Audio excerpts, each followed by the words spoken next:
So here we go. Alright, so ngayon ito, 'di ba? Nakita niyo, 'yan, pinakita na rin yan ni Manong. Okay, lahat 'yan, 29 pages 'yan. Kinukuwento ko, inaano ko lang sa'yo, chinichika ko lang sa inyo 'yan. Ayan, okay, na-share natin 'yan. May teleserye tayo diyan. So, anong ibig ko sabihin? Bakit ayaw nila ipatawag si Manong Chavit Singson? Pero mga palangga, yung presentation ni Manong Chavit, hindi lang niya ni-research yun. Pinuntahan niya mismo yung mga proyekto na ni Sandro Marcos. Nakita, bigla ko lang na-realize na may mali doon si Senator Alan Cayetano nung siya pa ang Senate President. Sana nung ni-release nila ni-release, nung pinatawag nila yung 18 Marines nung first time, dapat isinabay na nila si Manong Chavit kasi siya kumpleto yung documents. Anong ibig kong sabihin, mga kababayan? Bakit kumpleto yung documents? Alright? Dito sa, sa data na to, tingnan mo. Kumpleto, hindi siya katang isip. Diba? Flood control investigation to. Ang sabi ng mga Marines, nung una nag-deliver sila kay Sandro, may picture na pinakita, nagpa-picture yung sundalo after nila ma-deliver yung picture niya with Sandro, which is pinatotohanan ko na talagang bahay ni Bangag yun, na sinasabi ng sundalo na malapit sa dagat yung bahay ni Bangag, may tubig, may anyong tubig, ika nga, it's either lake, well, gabi yun, kaya hindi niya masyado makita kung anong klaseng tubig. Pero si Amy mismo ang nag-confirm doon. But ganun pa man, hindi na ako pupunta doon.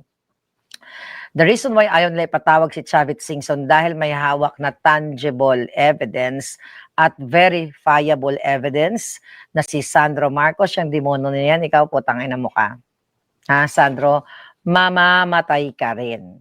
Maybe bukas, sa makalawa, who knows, kakarmahin ka din kayo, mamamatay kayong lahat.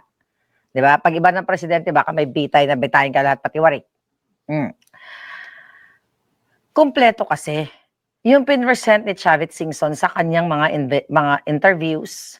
Kaya dapat talaga pinatawag siya nung time na yun para nakita natin. Kasi like this, DPWH contract number 25AA0475. Ang pangalan ng contractor 11 to 16 Construction Corporation sa halagang 47 million pesos. So verifiable. So mga kababayan, another, 1, 2, 3, 4, 5, 6, 7, 8, 9. Okay, 9, 10, 11. Ang nakalagay dun sa ni Manong Chavit, yung presentation niya, 11 contracts. Under lahat kay Sandro Marcos. Alright? Magkano? I-itemize natin. Yung number 1 na contract, 47 million, 82 million. Computin nyo nga, you do the math. 47, 82, 55 million, 39, 37 million, 72 million, 48 million. Ang isa, 1, 2, 3, 4. Ang apat, the rest 4, hindi nakaspecify kung ilan. But this is like how much, mga kababayan? How much? Tignan ko pa. Tignan ko tong isang page na ito. Mga kababayan, mga palangga ko, kumpleto sa, okay, ano ang mga pangalan ng mga contractor? Oy Condeb Corporation. Ayan. Yan yung 72 million. Ang kontratista, BJMJB Construction, Katha Builders and Supplies. Okay, ano pa? Heckler Builders Corporation.